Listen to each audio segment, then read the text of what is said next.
इस वीडियो में हम क्लास 12 फिजिक्स के चैप्टर नंबर 1 वैद्युत आवेश तथा क्षेत्र के मोस्ट इंपॉर्टेंट टॉपिक को करने वाले हैं, जो कि है हमारा बहुविकल्पीय प्रश्न। तो फ्रेंड्स, आज की इस वीडियो में हम कुमार मित्तल की बुक के बहुविकल्पीय प्रश्न करने वाले हैं। तो फ्रेंड्स, आज की वीडियो में ये रहेगा हमारा पार्ट नंबर 3। इससे पहले वाली वीडियोज़ में हमने पार्ट नंबर 1 और 2 कराए हुए हैं। अगर आपने वो वीडियोस नहीं देखी तो मैंने प्लेलिस्ट बनाई हुई है, आप वहाँ से जाकर ज़रूर देख सकते हैं। तो फ्रेंड्स, आज की वीडियो में हमारा क्वेश्चन है क्वेश्चन नंबर 17। तो क्वेश्चन में बोला गया है, एक प्रोटॉन तथा एक इलेक्ट्रॉन एक समान वैद्युत क्षेत्र में स्थित है। उन पर लगने वाले वैद्युत बल बराबर होंगे, या बलों के परिमाण बराबर होंगे, या उनके त्वरण बराबर होंगे, या उनके त्वरणों के परिणाम बराबर होंगे। तो देखिए फ्रेंड्स, यहाँ पर हमारे पास कोई वैद्युत क्षेत्र है। ये मान लीजिए ये क्या है, ये हमारे पास कोई वैद्युत क्षेत्र है। ये हमने मान लिया ये क्या है, ये हमारे पास कोई वैद्युत क्षेत्र है। ठीक है फ्रेंड्स, ये हमारे पास कोई वैद्युत क्षेत्र है। अब देखिए प्रोटॉन और इलेक्ट्रॉन है, क्या है यहाँ पर, क्या है यहाँ पर, मान लीजिए प्रोटॉन है, और ये क्या है, ये है इलेक्ट्रॉन। ये प्रोटॉन मान लीजिए, ये मान लीजिए इलेक्ट्रॉन। ठीक है, ये हमारे पास है। तो इन दोनों पर क्या होता है, इन दोनों पर आवेश क्या होता है, समान होता है।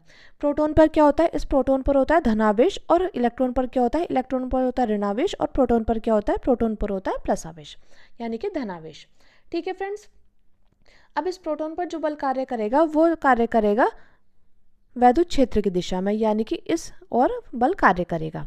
ठीक है फ्रेंड्स, यानी कि इस और क्या करेगा, बल कार्य करेगा, यानी कि F बल कार्य करेगा। तो F इजिकल टू हो जाएगा QE।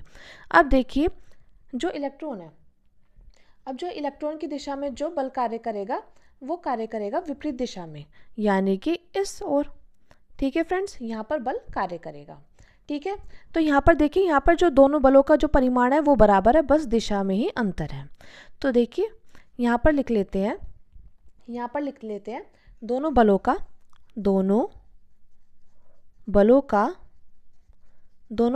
परिमाण,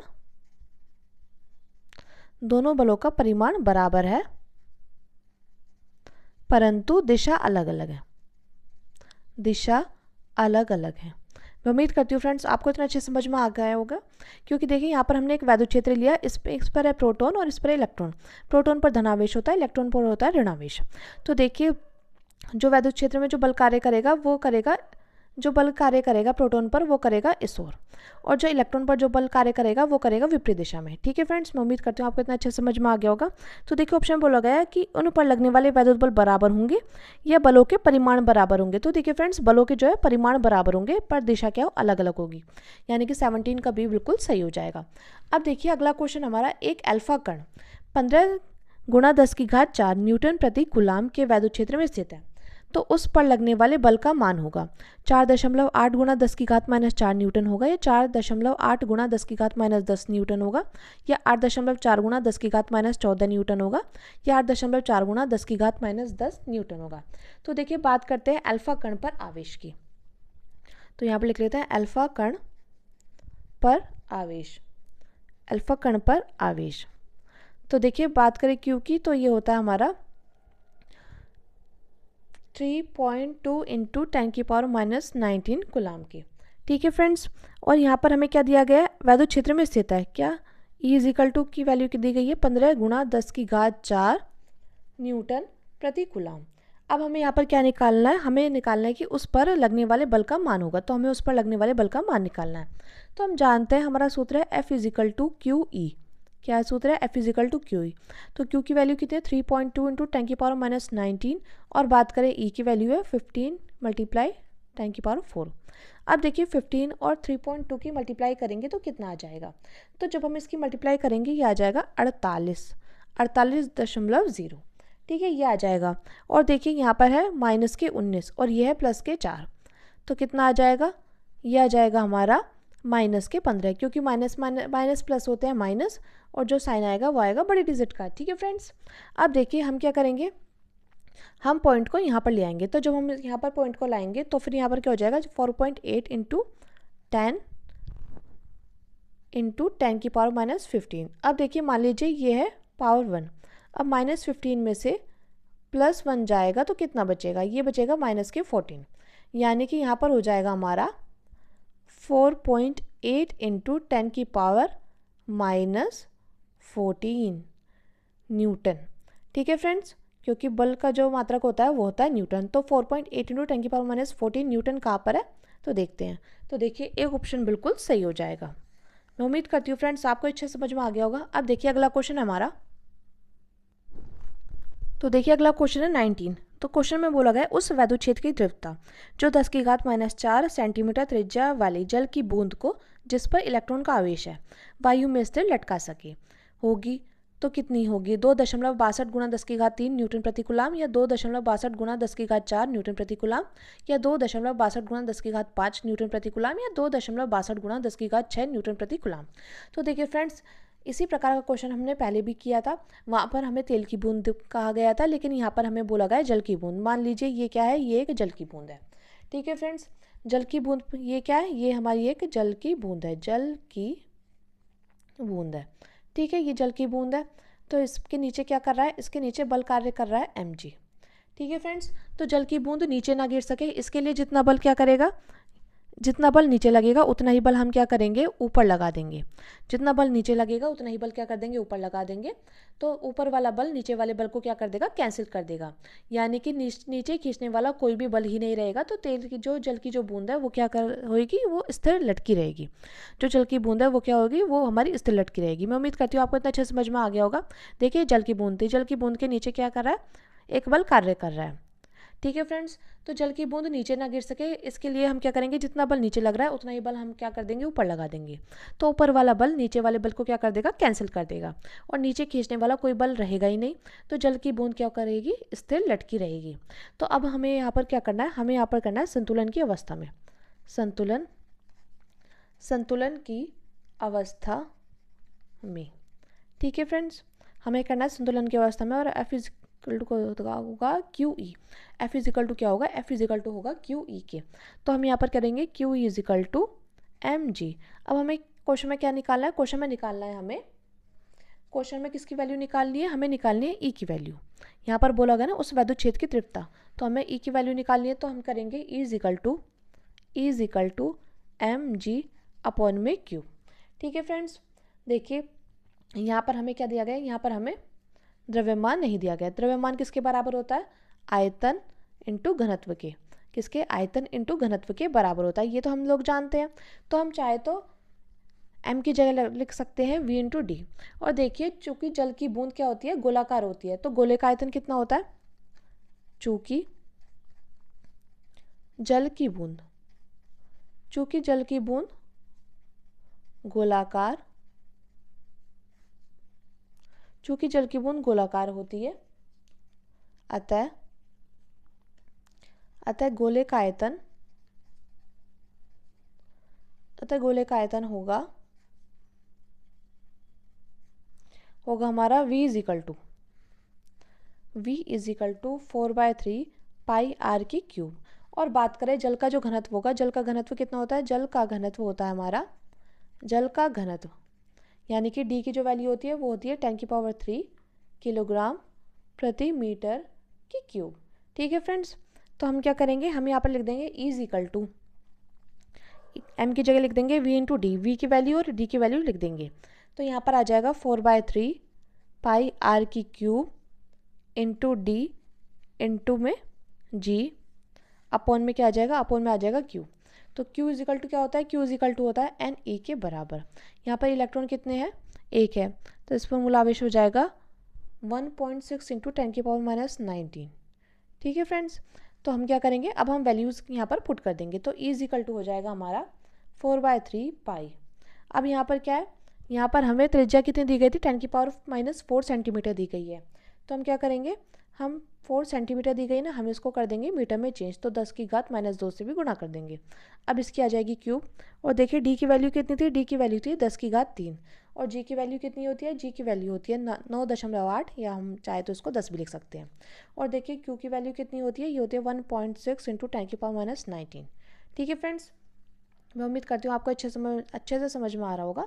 तो देखिए पाई की वैल्यू क्या होती है, पाई की वैल्यू होती है 3.14। ठीक है, अब ये नीचे चला जाएगा 3, यह आ जाएगा 3 × 1.6 इंटू 10⁻⁻19, और यहाँ पर आ जाएगा हमारा, देखिए माइनस माइनस के होंगे प्लस, लेकिन जो साइन आएगा वो आएगा माइनस का, तो आ जाएगा -6। हम -6 की मल्टीप्लाई करेंगे 3 से, तो आ जाएगा -18, तो 10⁻⁻18। ठीक है फ्रेंड्स, और ये हो जाएगा 10⁻⁴। ठीक है, अब देखिए जब हम इसको कट करेंगे तो क्या आ जाएगा, यहाँ पर देखिए जब इसकी गुणा इसमें करेंगे आ जाएगा 4.8, तो 4 गुणा 3.14। अब देखिए सबसे पहले हम इसको सॉल्व कर लेते हैं। ये देखिए -18, ये प्लस का 4, तो माइनस प्लस क्या होंगे, माइनस हो गए, लेकिन साइन आएगा माइनस का तो हो जाएगा -14। अब -14 के पास ये -19 जो ऊपर जाएगा ये बन जाएगा +19। ठीक है, तो यहाँ पर क्या बचेंगे, 5 बचेंगे। ठीक है फ्रेंड्स, तो हम यहाँ पर डायरेक्टली लिख देते हैं 10⁵5।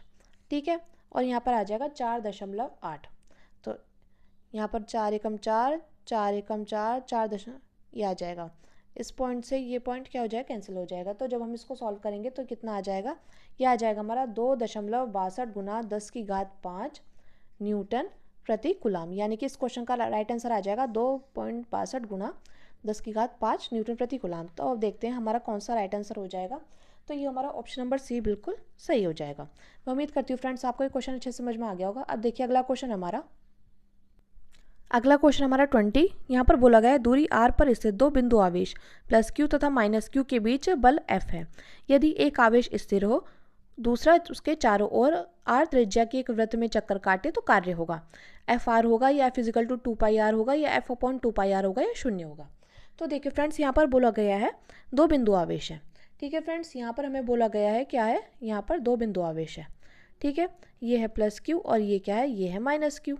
ठीक है, दो बिंदु आवेश के बीच क्या बल कार्य कर रहा है। यदि एक आवेश स्थिर हो तो उसके चारों ओर r त्रिज्या, या मान लीजिए एक आवेश +q आवेश स्थिर है तो इसके चारों ओर क्या है, त्रिज्या के एक वृत्त में चक्कर काटे, ये चक्कर काट रहा है। ठीक है फ्रेंड्स, ये +q आवेश है, ये है -q आवेश। अब देखिए ये वाला क्या है, ये वाला है हमारा स्थिर, यानी कि कांस्टेंट है। तो पूछा है बल कार्य करेगा, तो बल कार्य करेगा, बल का फॉर्मूला क्या होता है, W = F/d, यानी कि बल कार्य होगा बल इंटू विस्थापन। ठीक है, बल इंटू में विस्थापन के। ठीक है फ्रेंड्स, ये है। अब देखिए यहाँ पर क्या है, यहाँ पर जो विस्थापन है ये क्या होगा, ये 0 हो जाएगा। 0 कैसे हो जाएगा, क्योंकि -q से चक्कर लगाया, फिर यहीं आ गया, फिर चक्कर लगाएगा, फिर यहीं आ जाएगा, तो जो हमारा विस्थापन होगा वो क्या हो जाएगा, 0, यानी कि W = हो जाएगा 0, यानी कि यहाँ पर जो कार्य होगा वो हो जाएगा 0, यानी कि डी ऑप्शन बिल्कुल सही हो जाएगा। अब देखिए अगला क्वेश्चन हमारा, वैद्युत क्षेत्र वेक्टर E में वेक्टर P आघूर्ण वाले द्विध्रुव पर लगने वाला बल आघूर्ण है। तो देखिए हम जानते हैं τ = PE sin θ होता है, और बात करें वेक्टर की तो हो जाएगा tau vector = P vector into E vector, यानी कि ऑप्शन नंबर बी बिल्कुल सही हो जाएगा। अब देखिए अगला क्वेश्चन हमारा 22। वैद्युत द्विध्रुव पर आघूर्ण एक वेक्टर होता है जिसकी दिशा होती है उत्तर से दक्षिण की ओर, या दक्षिण से उत्तर की ओर, या धन से ऋणावेश की ओर, या ऋण से धनावेश की ओर। तो देखिए फ्रेंड्स यहाँ पर वैद्युत द्विध्रुव का आघूर्ण एक वेक्टर होता है। हम जानते हैं वैद्युत द्विध्रुव का सूत्र क्या होता है, P = Q × 2L। ठीक है, ये हमारा एक सूत्र होता है, और जो कि ये क्या है, ये हमारी एक सदिश राशि है। देखिए फ्रेंड्स कई बार हमसे सदिश राशि है, अदिश राशि ही पूछ लेता है, तो ये एक सदिश राशि। तो सदिश राशि क्या होगा, सदिश राशि -q से प्लस की ओर क्यों जाती है, -q से प्लस q की ओर जाती है।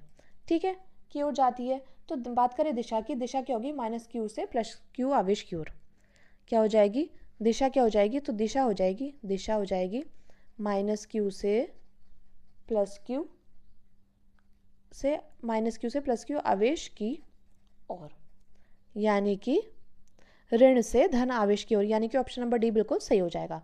अब देखिए फ्रेंड्स अगला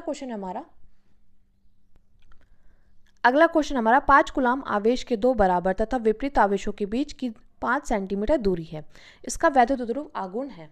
तो यहाँ पर क्या बोला गया, 5 कूलम आवेश के दो बराबर तथा विपरीत आवेश के बीच की 5 सेंटीमीटर दूरी है। तो इसका वैद्युत द्विध्रुव आघूर्ण होगा 25 गुणा 10⁻² कूलम इंटू मीटर, या 5 गुणा 10⁻² कूलम इंटू मीटर, या 1 कूलम इंटू मीटर, या 0। तो देखिए फ्रेंड्स यहाँ पर हमें Q की वैल्यू कितनी दी गई है, ये दी गई है हमें 5 कूलम। ठीक है, ये दी गई है। अब हमें बोला गया है दो बराबर तथा विपरीत आवेशों के बीच की दूरी, यानी कि 12 दी गई है हमें यहाँ पर 5 सेंटीमीटर।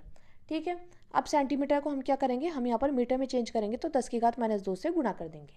ठीक है, अब हमें क्या करना है, वैद्युत द्विध्रुव आघूर्ण निकालना है। तो P = होता है Q × 2L के। Q की वैल्यू क्या है, 5 है, और बात करें 12 की वैल्यू क्या है 5 मल्टीप्लाई 10 की पावर माइनस 2, तो 5 की गुणा 5 में करेंगे 25 गुणा 10 की घात माइनस 2, तो आ जाएगा 25 गुणा 10 की घात माइनस 2 कूलाम इंटू मीटर। तो फ्रेंड्स ये ऑप्शन बिल्कुल सही हो जाएगा। अब देखिए अगला ऑप्शन है, अगला क्वेश्चन हमारा 2 माइक्रोकूलाम के 2 बराबर तथा विपरीत आवेशों के बीच की दूरी 3 सेंटीमीटर है। इसका वैद्युत ध्रुव आघूर्ण होगा 6 सेंटीमीटर इंटू कूलाम, 6 गुणा 10 की घात minus 8 coulomb into metre, 12 coulomb into metre या 12 गुणा 10 की घात माइनस 8 कूलाम इंटू मीटर। तो देखिए यहाँ पर हमें क्यू की वैल्यू कितनी दी गई है 2 माइक्रो कूलाम। तो हम एक माइक्रो किसके बराबर तो 10 की घात माइनस 6 के, तो ये हो जाएगा 2 गुणा 10 की घात माइनस 6 कूलाम। अब यहाँ बोला गया 2 बराबर था तो विपरीत आवेश के बीच की दूरी यानी कि 12 दी गई है हमें यहाँ पर 3 सेंटीमीटर। तो हम इसको क्या करेंगे मीटर में चेंज कर देंगे, तो 10 की घात माइनस 2 से गुणा कर देंगे। अब देखिए हम जानते हैं इसका सूत्र क्या होता है, इसका सूत्र होता है P is equal to Q into 12 की। ठीक है फ्रेंड्स, हम यहाँ पर वैल्यू को पुट कर देंगे, तो 2 इंटू 10 की पावर माइनस 6 और 12 की वैल्यू क्या है 3 इंटू 10 की पावर माइनस 2।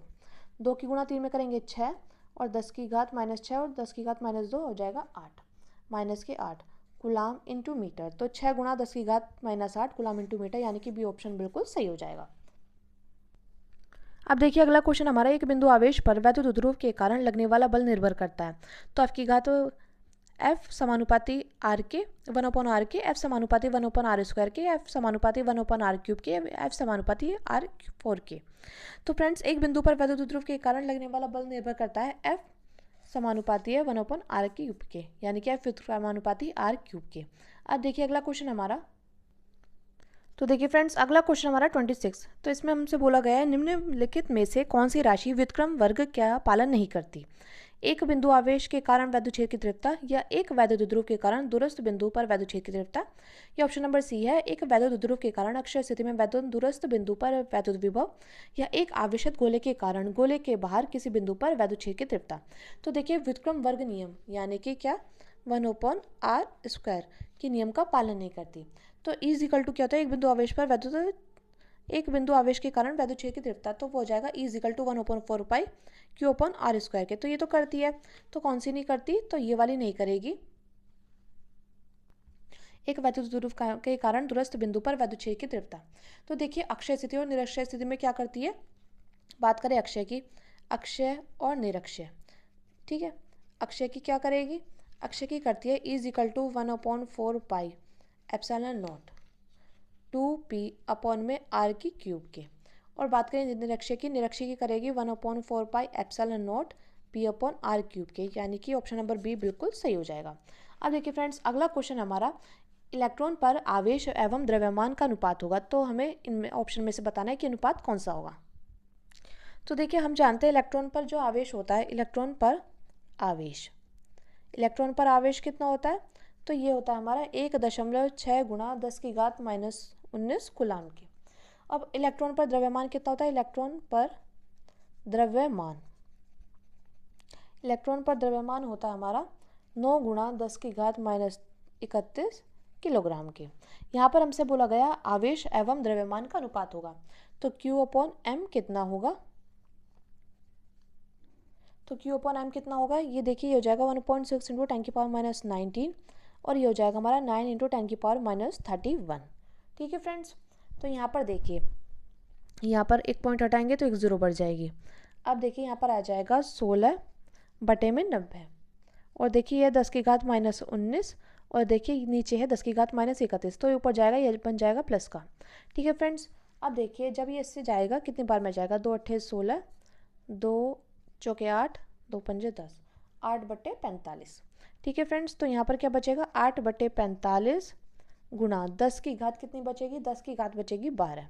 लेकिन हम यहाँ पर क्या करेंगे 8 गुणा 10 ले लेंगे और यहाँ पर 10 की घात 11, इस प्रकार से भी तो लिख सकते हैं क्योंकि हमें ये कट करना है।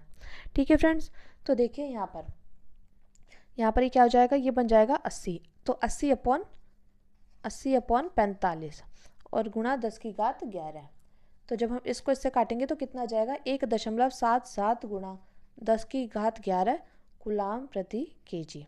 तो फ्रेंड्स इस क्वेश्चन का फाइनल आंसर निकल कर आ चुका है, यानी कि ऑप्शन नंबर ए बिल्कुल सही हो जाएगा। मैं उम्मीद करती हूँ फ्रेंड्स आपको ये क्वेश्चन अच्छे से समझ में आ गए होंगे। और फ्रेंड्स आज की वीडियो में हमारे यहाँ तक कुमार मित्तल की बुक के बहुविकल्पीय उत्तर प्रश्न यहीं पर समाप्त होते हैं। तो फ्रेंड्स अगर आपने पार्ट नंबर 1, 2 और 3 नहीं देखा तो मैंने प्लेलिस्ट बनाई हुई है, आप वहाँ से जाकर जरूर देख सकते हैं। और फ्रेंड्स एक प्यारा सा लाइक और कमेंट ज़रूर करिएगा, क्योंकि मेहनत लगती है वीडियो बनाने में। Thank you, thanks for watching. मिलते हैं नेक्स्ट वीडियो में।